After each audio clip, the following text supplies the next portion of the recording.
Uh, Welcome, guys. Yeah, my name is Charles with Collector Tactical. This is going to be episode 4. Yep, episode 4 of T3 Tactical Tuesday Talks. This is going to be on optics. We're going to talk mainly pistol-mounted optics because it's relevant to what we do. So, compatibility with holsters, compatibility with other equipment, what optic to pick, in my opinion. There's plenty of different options out there on the market. I have 3 that I'm going to show. And just, they're kind of 3 different types.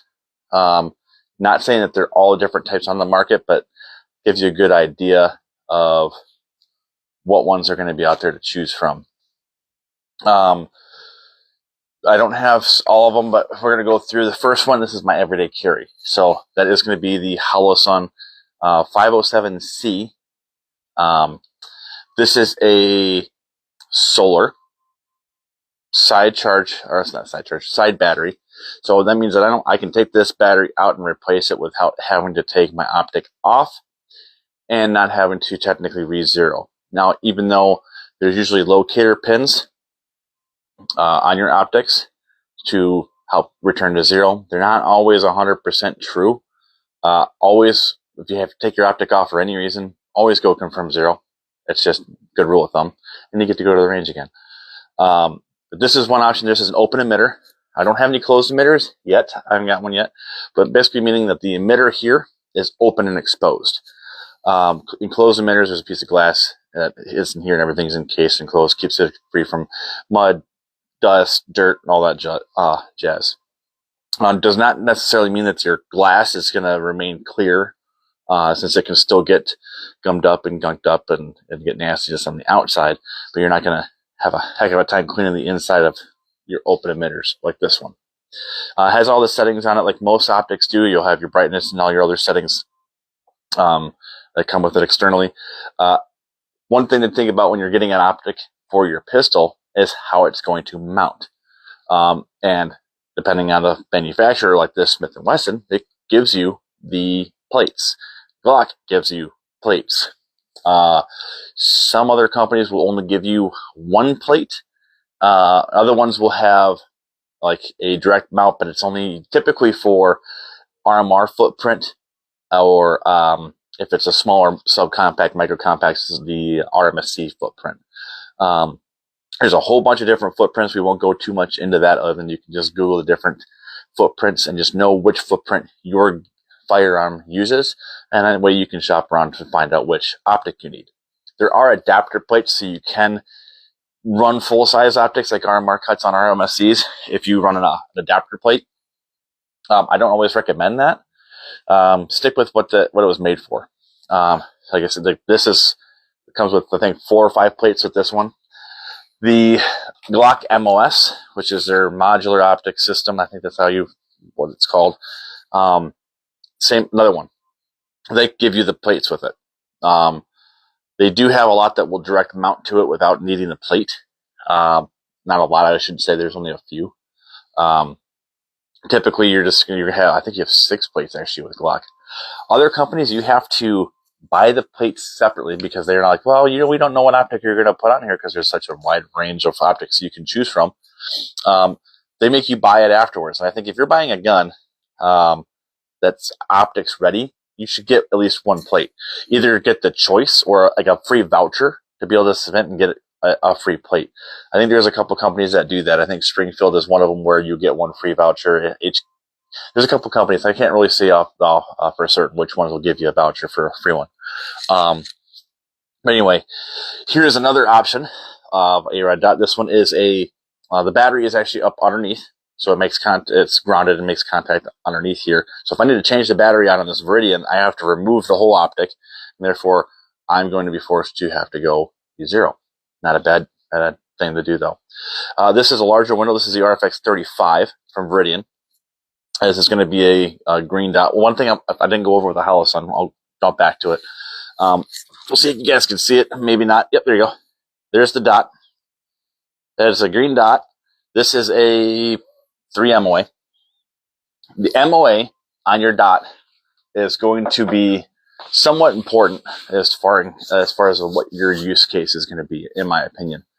For example, I have this, say RM05. This is a dual illumination. This is one of the original RMRs. So this has no battery. This is just a tritium fiber optic light collector and storage. So it's really old though. It has to have some type of light in order for this to work. And let's see if you can see how big this dot is. See if I can get it lined up. There we go. If you remember the last one, this is huge. This is a 12 MOA dot. This was not meant for pistols. This was actually meant to be a offset squad automatic weapon optic offset for a machine gun. So it's got a larger MOA dot. If you don't know what the MOA is minute of angle, and it's a unit of angular measurement in shooting sports to not so much gauge accuracy, but grouping and accuracy. It's really drummed up into there. We would have a whole episode where we talk about ballistics in itself, and we'll go over MOA and internal, terminal, and external ballistics. But for now, we'll just keep it as MOA is angle of measurement, and it's going to tell you that 12 MOA means that dot's covering 12 inches at 100 yards. That's a massive dot. It's too much. But then keep in mind, this does not need batteries. No batteries. But I do, this one, the tritium is kind of worn out and it's useless. Going back to the Holosun, this is a multi-reticle system, and there's a few of them out there. This has got a dot, circle with a dot, then circle. And they have a lot of measurements with those in the, I think the dot is a 3 MOA on this as well. I think this is at the 6 MOA version. They have a bunch of different ones. I think they have a 1, a 3, and a 6. But they have different measurements within the circle as well. Holosun also has a ACSS reticle that is exclusive to primary arms, which is one of the ones on my list to get, which has an outer ring that's basically saying, hey, you're off, your grip is off, and when you go to present, if you see any of that outer ring, it kind of gives you an idea of where to correct. So if I press out and I see that ring here in the window, I know, oh, I don't see my dot and I see that part of the ring, I know where to correct. So it's a really nice feature. It's really good for, there was some argument about if it was good for experienced shooters or just really good for beginners.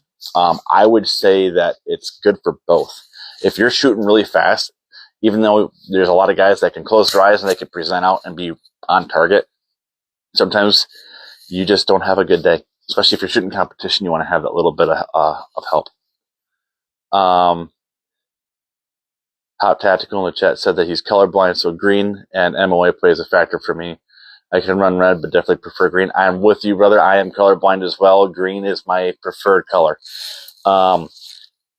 It works. Green works best for me in any lighting, in any environment. I can see green really well. I think that Holosun also has a green option. I just happen to have the red option. But most optics, if they give me an option to get green, I'm going to go with green. You will notice that there's going to be a price difference in any green optic if it's a red dot or a laser sight, because the green laser is a higher output, so it's more powerful of a laser or emitter. So it is going to be generally more of an expensive optic or device.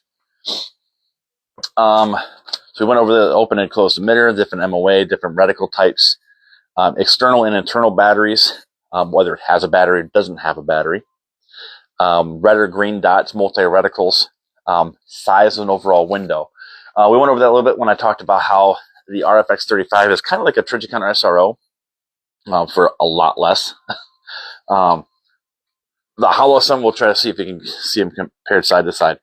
It's a lot taller. It's more round. It's a much bigger window, and I'll see if I can get all of them here where you can see the RMR. So you can kind of see the difference in the sizes and the shapes of the window. And each one is going to present differently on target, as well as it's going to present different with different guns. What I mean by that is, if you have a larger gun and a smaller red dot, or a larger gun and a small red dot, it's just going to come down to user preference. But you'll notice that once you start going down and doing drills more, you'll notice that, hey, size of the window matters. Size doesn't always matter, right? Yeah, we should get a discount on green dots. That'd be generous. What iron sights do you use when you run a red dot? I always run a co-witnessed blacked out iron sight. One of the questions we have with our holsters is suppressor height sights. And people get confused because like, well, I don't have a suppressor. Do you have an optic? Because they should be optics height sights as well, more so because more people have optics on their handguns than they do suppressors. And just because you have a threaded barrel doesn't mean that you're going to run a suppressor. There's compensated barrels. More people run compensators or other muzzle devices than they do suppressors on their pistol. I think, in my opinion, it's not a fact. Don't quote me on that. But every one of our holsters is cut for optics. There are some that we have run into in the past where, and you'll laugh at me, but when you have something like this High Point, they have optics plates. They're not optics cut. I think some of the newer ones are. But there's a lot of guns out there that have optics plates. Sometimes with these plates, they position themselves in an abnormal position than a factory optics cut would be. They might be wider and they might protrude even further forward, which we just had that with a customer, and we're making notes on some of those models that they have different optics plates and which optics plates they're using. So that way we're trying to compensate for all of them. So that way we don't have to worry about that in the future. But just think about that. If your handgun is not cut for optics from the factory, don't worry, because you can get plates. They're usually going to replace your rear dovetail, and then you're going to have a plate. Strike Industries has one that has a multiple hole pattern. And there's a bunch of other companies out there that make them fairly low profile, so they're not going to sit too high up on your slide and add more weight. More weight on your slide can affect how your slide operates. Could. So keep that in mind, that if your gun doesn't come with a factory optics, don't worry. Like if you can go get it cut, you're going to spend more money going to get your gun optics cut aftermarket than you would be to just either buy a pre-milled slide aftermarket instead of going to get it cut, even though you can get it cut for a specific hole pattern, so you can direct mount, which means you can get it lower, which means that you can co-witness with factory sights. So co-witness, let's talk about what that really is and why I do it with blacked out sights. This is a Glock 45 with the Viridian RFX 35 with the MOS plate. So this is not direct mount. So I needed to go with a higher height sight to be able to see my sights in the window. This gives me, these are the Mariglo 426s. They give me a lower third co-witness. So the bottom of this notch is literally is just at the bottom of this window. Which is the way I like it, because I only have those there as a point of reference, and if my optic gets smashed to the battery, dies while I'm in use, I still have the aiming device, and that's why the suppressor height sights are important. Why I like them blacked out is I don't want to get confused. These are my factory sights on the M&P. Luckily, this is a nice bright light, and you can kind of see, maybe I can still see it pretty good. But these are also night sights, and I don't want to have that confusion. It's nice that they are factory, but I probably will just take a Sharpie and black out at least the front blade. You can keep a lot of people will keep the rears and just black out the front. I just haven't had time to go black them out yet. Here's an example of not co-witness. I have not changed these Ross Martin sights out. One, because this is a newer firearm and I have to get with Ross Martin to see what sights to get for this. But you can see there with this RMR, that is not co-witnessed at all. It's well below the RMR base there. So I can't use these sights, so my backup sights are useless. I won't even talk about the High Point because this one, actually we will, because this brings up a good point and a pet peeve of mine. When companies like SIG used to produce a factory mount cut, but the whole plate, when it came off, took your rear sight with it. So you're stuck with a front sight and a rear optic. Makes no sense. Then when you have to do your aftermarket plates that replace the dovetail, you're going to lose your rear sight unless you get a aftermarket plate that has the rear sight built in. There's a bunch of companies out there that have that. I highly recommend doing that. Or you go with this is actually not the model, but this is, the Holosuns do have, I think it's the 407, I think it's the 407s. They actually have a rear sight notch built into the optic. So if you do have to lose your rear sight, certain optics already have it built in. Or find center, take a Dremel, cut yourself a little notch. At least you have center to center. It's a reference. There are companies out there, and if you have a 3D printer, they have bolt-in ones. They'll drop right into your factory screws, and they're like spacers or washers.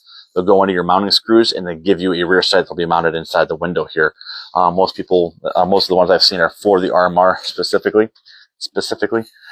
But you can look into different options like that to be able to still keep your rear sight, which is what I recommend doing.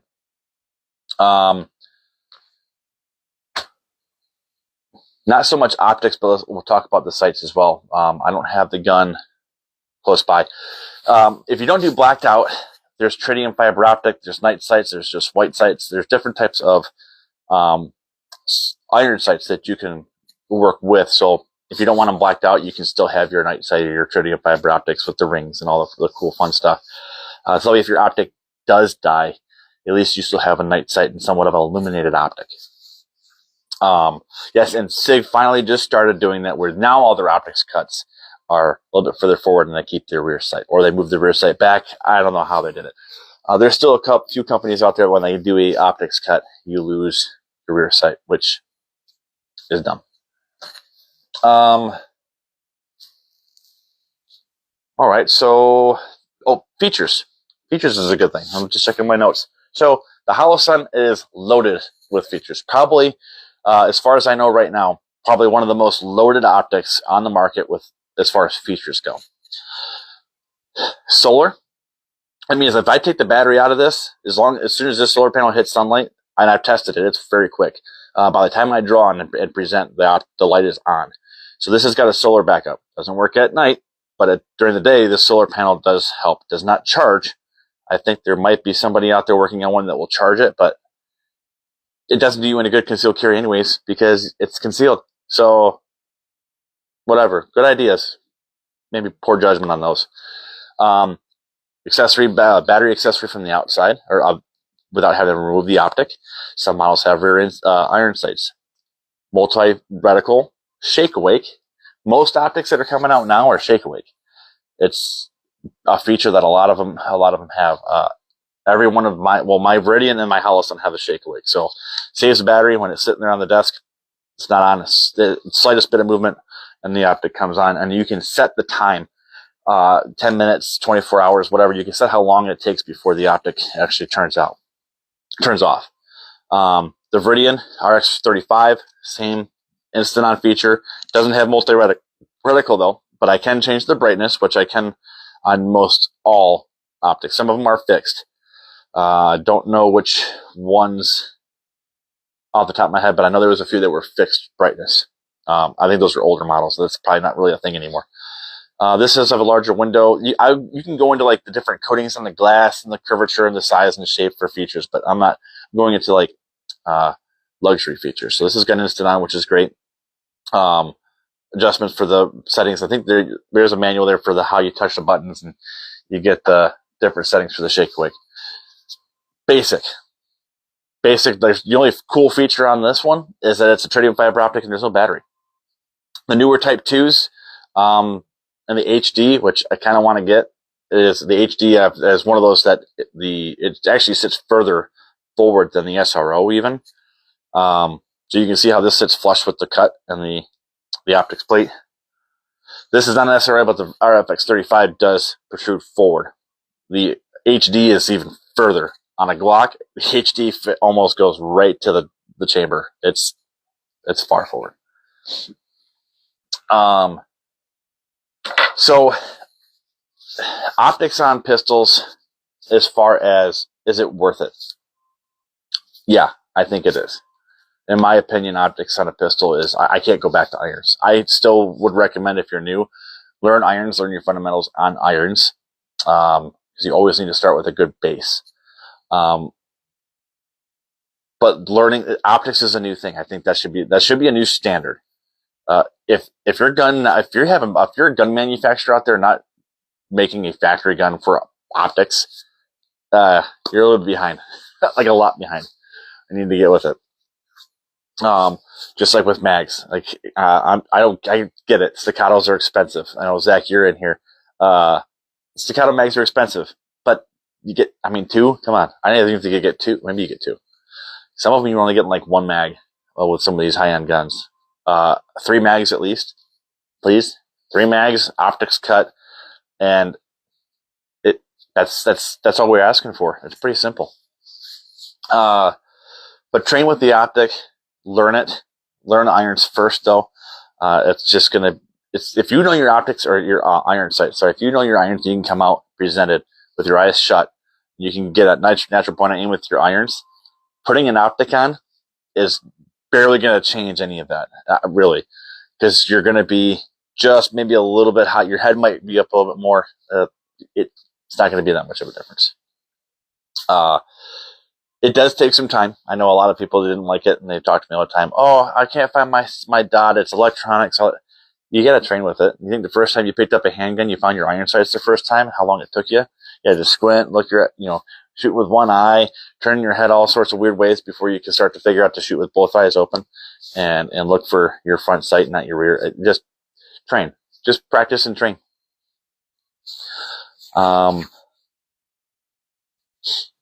Yeah, I will not buy another handgun ever that doesn't have, I won't say ever, but I will not buy another handgun that doesn't have an optics compatible or an optics cut slide.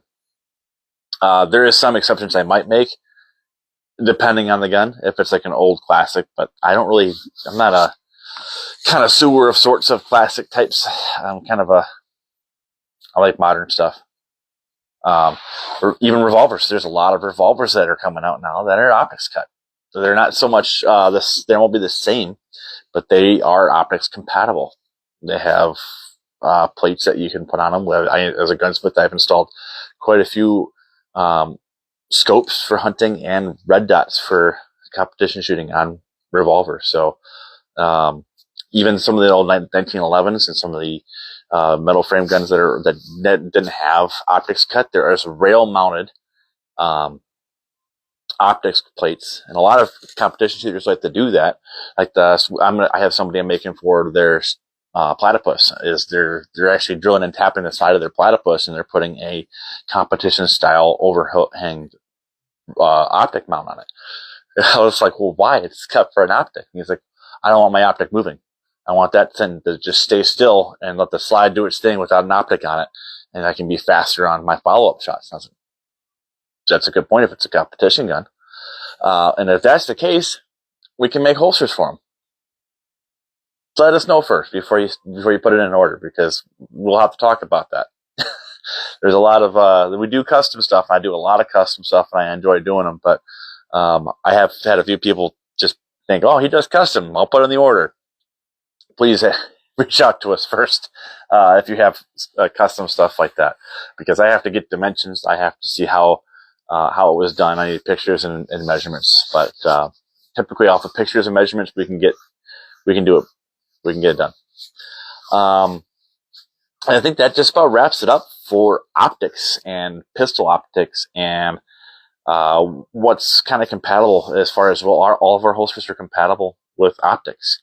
And if you're running a weird setup and a weird system and it ends up not being compatible for whatever reason, reach out to us, because we'll gladly send you a shipping link. We'll bring it back and warranty it. If it didn't fit, if I didn't cut it right, we'll make it right.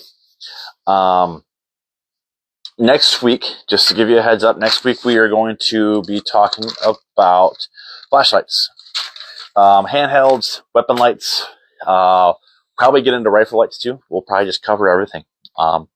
So we'll go for rifle mounted lights, pistol mounted lights, handheld lights, and purposes, use, my recommendations. If you guys care about what my recommendation is, we'll go over that. So stay tuned for next week when we talk about weapon lights If you guys have any questions or comments or anything else about this video, go ahead and leave them in the comments below. And remember to train, train, and train. Train with your optics. Practice with those red dots, and try to get against it with iron sights. Practice with your iron sights. Don't lose grasp of your fundamentals. And you guys carry with confidence, and you guys have a great night. See you later.